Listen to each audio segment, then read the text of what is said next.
और इस वक्त की बड़ी खबर रूस से आ रही है, जहां वैगनर चीफ प्रिगोजिन विमान हादसे में मारे गए हैं। मॉस्को के पास विमान हादसे में प्रिगोजिन की मौत हो गई है। Russian federal air transport agency ने इस बात की जानकारी की पुष्टि कर दी है।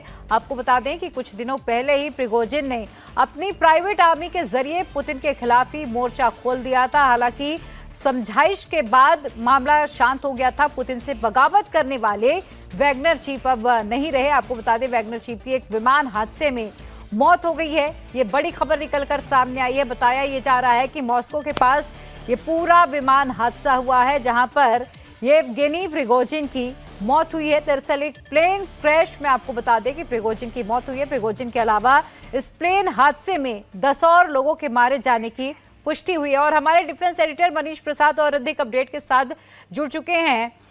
मनीष, पुतिन से बगावत करने वाले वैगनर चीफ की मौत की खबर। देखिए, बड़ी खबर है और अभी कुछ देर पहले ये औपचारिक तौर पर जो एजेंसी है, रशियन एजेंसी टास्क, उसने भी औपचारिक तौर पर इस बात को कहा है कि जो वेल रीजन पे है वहां पर येवगेनी प्रिगोजिन जा रहे थे और ये ऑनबोर्ड थे। जो 10 पैसेंजर की लिस्ट है, कुल मिला के इसमें 12 ऑनबोर्ड थे। उन सभी की लिस्ट में इनका भी नाम था, जो वैगनर चीफ हैं। कुछ दिनों पहले वैगनर चीफ ने पूरी तरीके से कूप किया था और एक तरीके से ऐसे हालत थी कि व्लादिमीर पुतिन के सामने ये आकर अपनी पूरी आर्मी के साथ खड़े हो गए थे, जिसकी वजह से ये बहुत ज्यादा चर्चा में आए। हालांकि बहुत क्लोजली समझे जाते थे, लेकिन अब जो जानकारी मिली उससे थोड़ी देर पहले की है कि जब इनका जो एयरक्राफ्ट है वो फ्लाई कर रहा था, उसी दौरान वो क्रैश हो गया, दुर्घटनाग्रस्त हो गया। हालांकि अभी औपचारिक तौर पर ये एजेंसी के द्वारा बताया गया, एफएसबी के जो सीनियर अधिकारी हैं वो वहां पर पहुंच गए हैं ताकि जल्द से जल्द इस पूरे मामले की जांच पड़ताल की जाए और जो अभी का स्टेटस है उसे देखा जा सके। हम आपको ये भी बता दें कि जो इसमें कुल मिला के वैगनर चीफ प्रिगोजिन के अलावा कुल मिला के 10 और थे जो कि इनके प्राइवेट जेट में थे और ये सभी दुर्घटनाग्रस्त हुए, जिसमें इनकी मौत हुई। और ये मॉस्को के बेहद करीब का एरिया है जहां पर ये घटना घटी है। तो इसीलिए ये रशिया का वेर रीजन है जो कि मेन साउथ ईस्ट एरिया में है उसके, और इसीलिए अब इसकी पूरी जांच की जा रही है। लेकिन ये एक बड़ी घटना के तौर पर इसे देखा जा रहा है। इसमें फाउल प्ले है या फिर टेक्निकल स्नैग की वजह है, इन सभी पर अभी जो जांच पड़ताल है वो आगे बढ़ाई जा रही है। हम आपको ये बता दें कि ये कुल मिला के जो इनका प्राइवेट जो एयरक्राफ्ट था, इसमें ये हमेशा से ये ट्रेवल करते आए थे और जो ये वेर रीजन है वो नॉर्थ वेस्ट है मॉस्को के।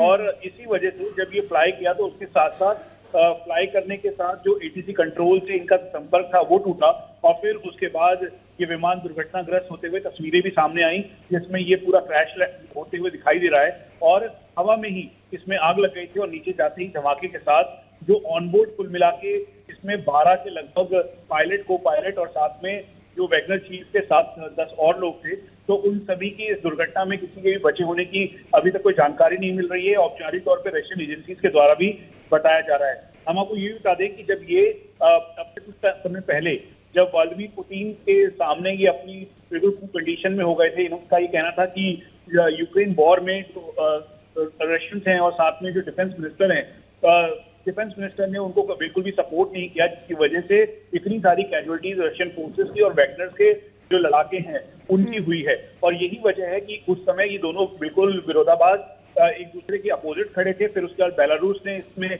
मध्यस्थता की थी और बेलारूस की मध्यस्थता के बाद से ये जो है स्थिति नियंत्रित हुई। हालांकि अभी बहुत सारी जानकारियां फ्लोट कर रही हैं, लेकिन जो औपचारिक जो जानकारी हमें मिली है वो टैक्स जो एजेंसी है TACC, उनके मुताबिक उन्होंने कहा है कि जो कुल मिला के 10 लोग इसमें डेथ हुई है, उसमें जो लिस्टेड थे वो वैगनर के चीफ प्रिगोजिन भी थे। और ये जो एम्ब्रर एयरक्राफ्ट था वो क्रैश हुआ। ये नॉर्थ वेस्ट रीजन है, 12 रीजन जिसे कहते हैं, मॉस्को का नॉर्थ वेस्ट एरिया में पड़ता है। और यहाँ पर फेडरल एयर ट्रांसपोर्ट एजेंसी का ये औपचारिक स्टेटमेंट है। तो ये अभी तक की सबसे बड़ी खबर है, क्योंकि ये आशंकाएं लगाई जा रही थी कि व्लादिमीर पुतिन के साथ जो ये विरोध इनका आपस में हुआ, जिसके बाद से इनकी स्थिति रशिया में बहुत ज्यादा खराब हो रही थी और इसीलिए बेलारूस ने जब मध्यस्थता की तो ये बेलारूस की तरफ भी गए। तो ये अभी तक की सबसे बड़ी खबर है और इसके लिए एक बार फिर से इन्वेस्टिगेशन लॉन्च। मनीष, मेरा यहाँ पर एक सवाल ये है कि जब जून में पुतिन के खिलाफ प्रिगोजिन ने बगावत की थी तो कहा यह जा रहा था कि जैसे अभी आपने भी बताया कि ये बेलारूस चले गए थे, बेलारूस ने मध्यस्थता की थी, लेकिन अब ये खबर अभी तक सामने नहीं आई है निकलकर कि वो रूस प्रिगोजिन कब और कैसे पहुंचे, क्योंकि ये भी कहा जा रहा है कि महज 2 दिन पहले एक प्रिगोजिन का वीडियो भी सामने आया, लेकिन प्रिगोजिन यहाँ तक कैसे पहुंचे ये साफ नहीं है, इसकी जानकारी किसी को नहीं है। देखिए, जो हमें जानकारी मिल रही है, जो फेडरल सिक्योरिटी ब्यूरो है यानी एफएसबी जो है रशियन एजेंसी, उनके जो सोर्सेज हैं, हमारे सोर्सेज, उनका ये कहना है कि प्रिगोजिन की मूवमेंट पे कोई रोक नहीं थी, लेकिन ट्रैक किया जा रहा था, देखा जा रहा था, समझा जा रहा था। बेलारूस जाने के बाद जब ये दोनों के बीच, वैगनर ग्रुप और व्लादिमीर पुतिन के बीच ऐसे coup जैसे हालात हो गए जहां पे वो डिफेंस मिनिस्टर सरगोगी को लेकर वो अपनी आपत्तियां दर्ज करवा रहे थे। वो कह रहे थे कि उनकी वजह से यूक्रेन रशिया वॉर में काफी ज्यादा हानि हुई है रशिया को, और इसकी रिस्पॉन्सिबिलिटी उनको है। उनको हथियार नहीं दिए गए टाइम पर, उनको वेपन आर्म्स एमिनिशन नहीं दिए गए, और यही वजह है कि जिसकी वजह से दोनों के बीच मतभेद हुआ। लेकिन जो हमें जानकारी मिली वो प्रिगोजिन रशिया में उनकी मूवमेंट थी, मॉस्को भी वो आए थे और उनकी काफी सारी मीटिंग थी। लेकिन उसके बाद जब वो आज अपने एम्ब्रर से फ्लाई कर रहे थे तो उसी दौरान ये एम्ब्रर जो एयरक्राफ्ट है उनका प्राइवेट जेट ये है, उसी से वो ट्रेवल करते आए हैं।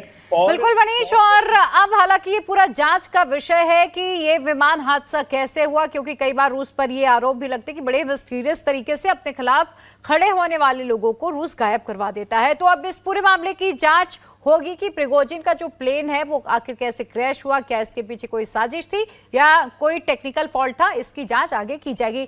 बहुत शुक्रिया मनीष आपका तमाम अपडेट के लिए। इंडिया टीवी हर वक्त हर जगह डाउनलोड करने के लिए सर्च करें India TV news Google play store या ऐप स्टोर पर।